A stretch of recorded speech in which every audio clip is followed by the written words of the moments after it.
नमस्कार, मी Manisha stitch style with फॅशनमध्ये तुम्हा सगळ्यांचे खूप खूप मनापासून स्वागत करते.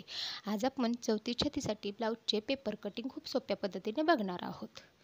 पूर्ण उंची 13 इंच, छाती 34, कमर 28, गळा पुढे मागे 6.5 आणि 9, टक्स पॉईंट 9.5, बाहीची लांबी 5 आणि रुंदी 5.5.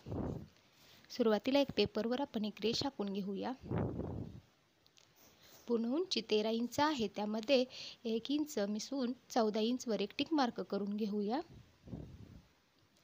ती रेष सरळ आखून शोल्डर इथे 34 साईजसाठी आपण 5 इंच घेणार आहोत.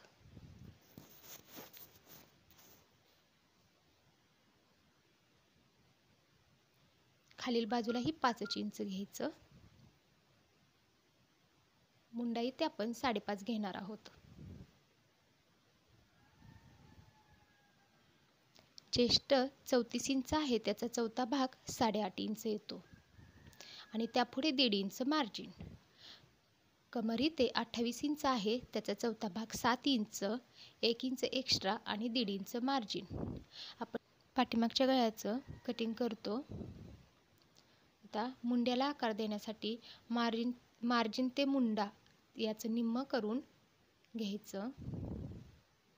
आणि आता आत किती घ्यायचं, तर आपला गळा हा 9 इंच आहे,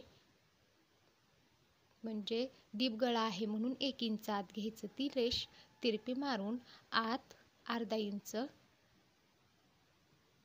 घेऊन गळ्याला गोलवा आकार देऊन घेऊया. गळ्याची पट्टी आपण 3 इंच घेणार आहोत. गळा आपला 9 इंच आहे. गळ्याची रुंदी आपण 2.7 इंच घेणार आहोत. गळ्याला आकार देण्यासाठी आत आपण 1 इंच घेणार आहोत आणि गळ्याला गोलवा आकार देऊन घेऊया. टक्स घेण्यासाठी मार्जिनपर्यंतचं अंतर आपण निम्म करून घेऊया आणि टक्सची लांबी आपण इथे 5 इंच घेणार आहोत. आणि टक्स घेण्यासाठी आपण 1 इंच एक्स्ट्रा घेतलं होतं, मग दोन्ही बाजूला अर्धा इंच घेऊन टक्सची रेष आखून घेऊया. आपलं पाठीचं आखून झालेलं आहे. आता आपण कटिंग करूया.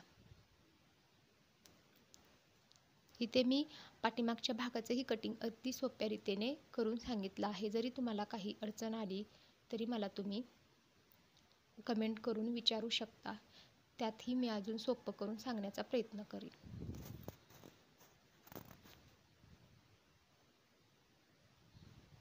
अशा प्रकारे आपलं पाठीचं कटिंग झालेलं आहे. आता आपण पुढील भागाचं कटिंग करणार आहोत. ब्लाऊजची लांबी आपण 13 इंच अधिक 1 इंच म्हणजे 14 इंच घेणार आहोत. एक सरळ रेष आखूया. शोल्डर इथे आपण 5 इंच घेणार आहोत आणि मुंढा 5.5 इंच घेणार आहोत.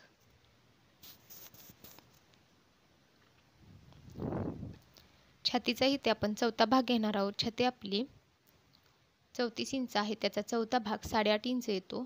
कमर इथे 28 इंच आहे, त्याचा चौथा भाग 7 इंच येतो. 1 इंच एक्स्ट्रा आणि 1.5 इंच मार्जिन घेऊन रेषा आखून घेऊया. मुंड्याला आकार देण्यासाठी 1 इंच आत घेऊन मुंड्याला आकार देऊन घेऊया. गळ्याची पट्टी आपण 3 इंच घेणार आहोत. गळा इथे पुढचा आपला 6.5 इंच आहे. गळ्याची रुंदी 2.5 इंच घेणार आहोत. चौकोन तयार करून घेऊया. गळ्याला आकार देण्यासाठी 1 इंच आत घेऊन गळ्याला गोलवा आकार देऊन घेऊया.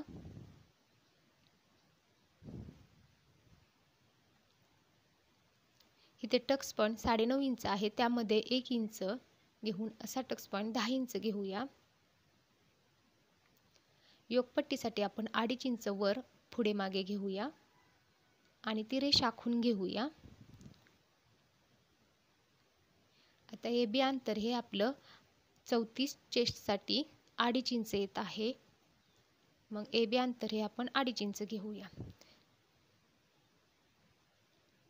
ती रेष सरळ वर मुंड्याला जोडून घेऊया. गळ्याला पुढे 1 इंच वर घेऊन ती रेष गळ्याला जोडून घेऊया. आता CD अंतर हे 1.7 इंच येत आहे, म्हणजेच पावणे 2 इंच येत आहे.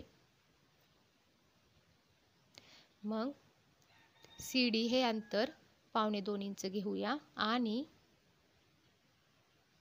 टक्स पॉईंटची रेष आखून घेऊया. योगपट्टीला वर आकार देण्यासाठी 1 इंच वर घेऊन योगपट्टीला आकार देऊन घेऊया आणि कटोरीचा सुंदर असा गोलवा आकार काढून घेऊया. आता आपल्या पुढच्या भागाचं आखून झालेलं आहे. आता ते आपण कट करून घेऊया. पुढील भागामध्येही तुम्हाला काही अडचण आली असल्यास किंवा काही समजलं नसल्यास मला तुम्ही कमेंट करून विचारू शकता. त्यातही मी सोपं करून सांगण्याचा प्रयत्न करीन. आणि आवडलं असल्यासही मला कमेंट करून सांगू शकता. आता आपण योगपट्टीचा आकार कट करून घेऊया. नंतर आपण पुढील गळ्याचा आकार कट करून घेऊया आणि मग कटोरीचा गोलवा आकार कट करून घेऊया.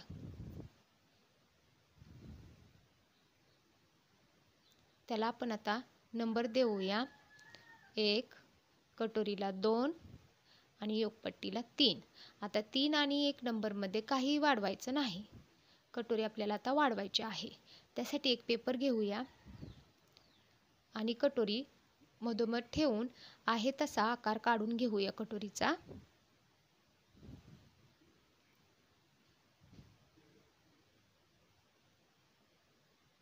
आणि जी आपली टक्सची रेष आलेली होती तीही त्यावर टिक मार्क करून रेष आखून घेऊया. आता आपल्याला कटोरी वाढवायची आहे. ती किती घ्यायची तर 34/5 म्हणजेच 34/5चा 5वा भाग आपला 6.8 येत आहे. मग आपल्याला कटोरी ही 6.8 वाढवायची आहे. मग मूळची कटोरी किती आहे ती पाहायची. मूळची कटोरी आपली 5.8 इंच आलेली आहे. मग त्यामध्ये 1 इंच म्हणजे 6.8 एवढं. मग दोन्ही बाजूला अर्धा इंच या बाजूला आणि अर्धा इंच या बाजूला वाढवून 6.8 कटोरी होईल.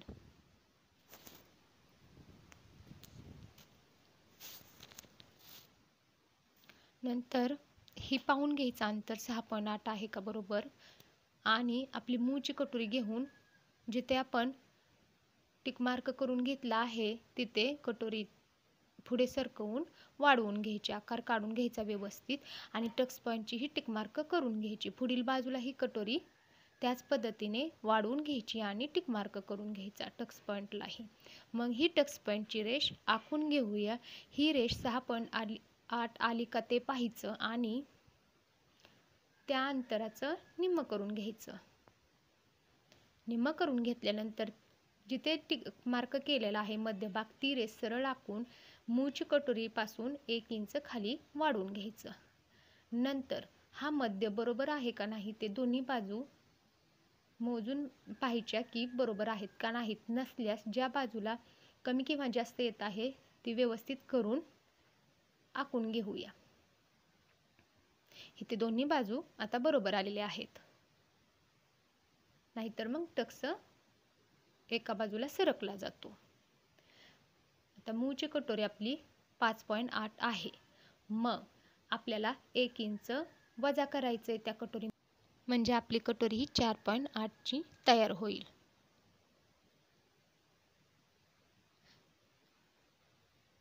मग एका बाजूला 2.4 आणि तसं जमत नसेल तर टेपचा अंतर 4.8 घेऊन टेप दुमता करायचा 4.8 पर्यंत आणि मग त्याचं निम्म येतं 2.4 इंच. नंतर जी टक्सची रेष आखून घेतलेली आहे ती दोन्ही बाजूला बरोबर आली का ते पाहायचं आणि ज्या बाजूला कमी आहे तिथे आपण थोडी वाढवून गोलवा आकार देऊन घेऊया. आता कटोरी आपण कट करून घेऊया. कटिंग करतानाही व्यवस्थित कट करून घ्यायचं आणि कटोरी वाढवतानाही तुम्हाला काही अडचण येत असेल, समजत नसेल तरीही मला तुम्ही कमेंट करून विचारू शकता. त्यामध्येही मी सोपी पद्धत करून सांगण्याचा प्रयत्न करीन. पण ही कटोरी खूप सुंदर अशी बसते. अजिबात कुठेही खेचत नाही, व्यवस्थित बसते. आत आपण अर्धा इंच टक्ससाठी मार्जिन घेऊया, वरूनही खाली अर्धा इंच मार्जिन घेऊया आणि ते रेष आखून आतील भाग कट करून घेऊया.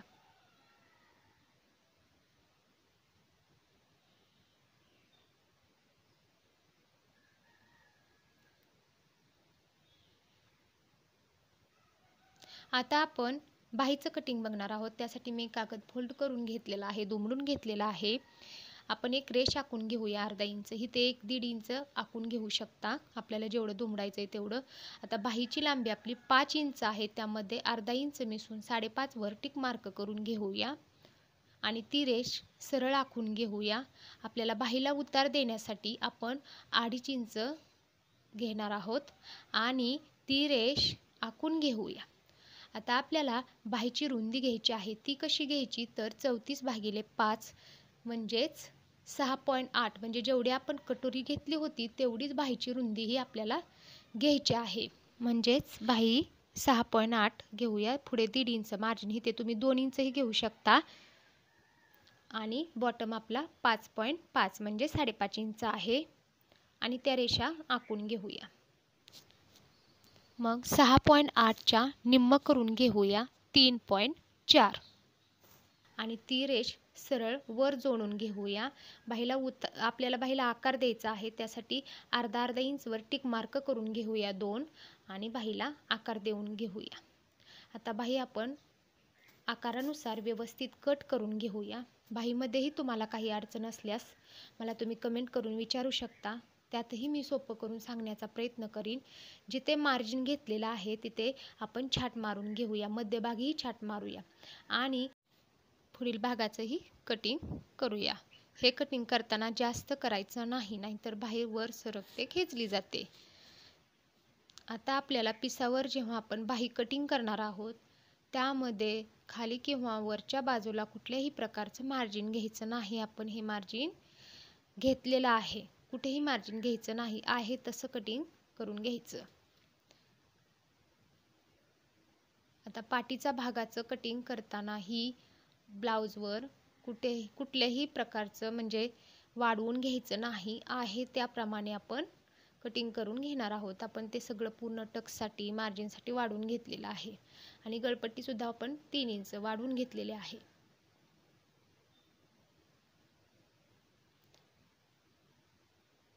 आता पुढील भागाच्या 1 नंबरच्या पार्टचं शोल्डरला वाढवायचं नाही, गळ्याला वाढवायचं नाही, मुंड्याला वाढवायचं नाही.